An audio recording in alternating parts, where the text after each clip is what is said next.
Sérieux en effet. L'adoption de ce schéma est un moment important. Important parce qu'il traduit la confiance accordée par le législateur aux régions en matière de développement économique, en particulier dans ce contexte où il est nécessaire de fédérer des territoires à une échelle nouvelle.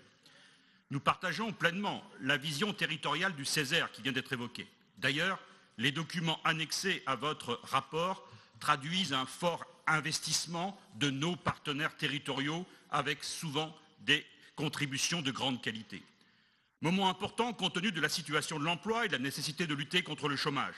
Moment important plus globalement puisque, un an après l'élection de votre majorité, les acteurs économiques sont toujours en attente de vos nouvelles orientations.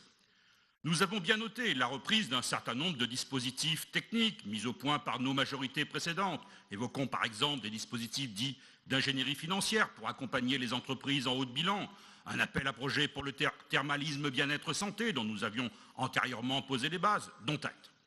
Des attentes fortes, des contributions de qualité, une expérience technique accumulée dans nos services, un bilan des équipes sortantes apprécié par les acteurs économiques, beaucoup de matière et d'atouts. Mais pour quelle stratégie?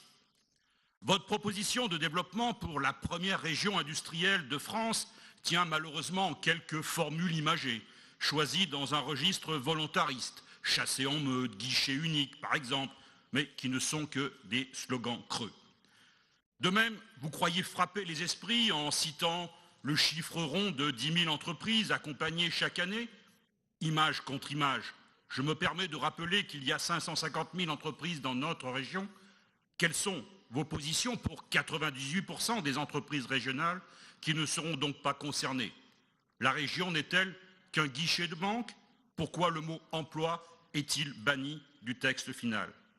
Monsieur le Président, mes chers collègues, vous avez compris que nous sommes très déçus par le document proposé, que compte tenu de son importance, nous aurions souhaité pouvoir voter avec vous.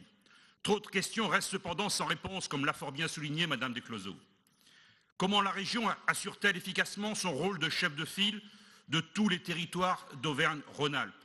Votre fameux projet d'agence régionale est à ce stade bien trop vague. Oui, nous avons besoin de relais sur l'ensemble du territoire. Oui, il faut être efficace dans l'accompagnement de tous les projets économiques. Mais il est également important de pouvoir accompagner sur mesure les entreprises qui ont des besoins différents. Les propositions qui nous sont faites sont encore beaucoup trop vagues pour nous rassurer quant à l'efficacité de l'outil proposé. Il en va de même pour la stratégie à l'international et c'est un grand regret. Je le dis également en tant qu'ancien élu auvergnat auquel les entreprises locales ont souvent confié leur espoir de bénéficier de la puissance des outils de Rhône-Alpes. L'accompagnement à l'international de nos entreprises est déterminant pour plus de 50% de leur chiffre d'affaires et les emplois associés. Rien ou trop peu sur les opportunités de la transition énergétique. En matière d'innovation, vous vous en tenez à des formules volontaristes, mais qui ne tiennent pas compte de la diversité de nos écosystèmes innovateurs, qui ne sont pas les mêmes à Lyon, à Grenoble, à Valence ou en Auvergne, par exemple. Au-delà du financement acquis, semble-t-il, in extremis, quelle feuille de route pour les pôles de compétitivité, les clusters et la fabrique en Auvergne?